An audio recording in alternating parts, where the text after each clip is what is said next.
wannan kuma yake cewa ya matsayin birthday tunawa da ranar haihuwa ko bikin tuna da ranar haihuwa, wannan kiristanci ne ai ba musulunci bane ba. Amma abin mamaki musulmai da suka tasirantu da rayuwar boko duk suna yin wannan.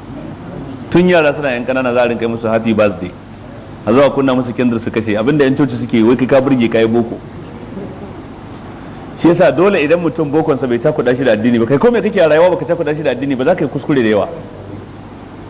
Domin yadda dan boko shi dan boko zai dauko al'ada ne ta waje sai zo cuɗanya tsammanin sa wayewa, shi kuma wanda yake bai bokon ba a gida yake shi kuma zai dauki al'adar gida. Duka dai kowace al'ada ce, duk kowace in ba ta da alaka da addini shine mutum ya jefar da ita shine alkhairin sa. A takaice dai wannan bikin tunawa da ranar haihuwa ba ka'ida ce ta musulunci ba, ka'ida ce ta kiristanci.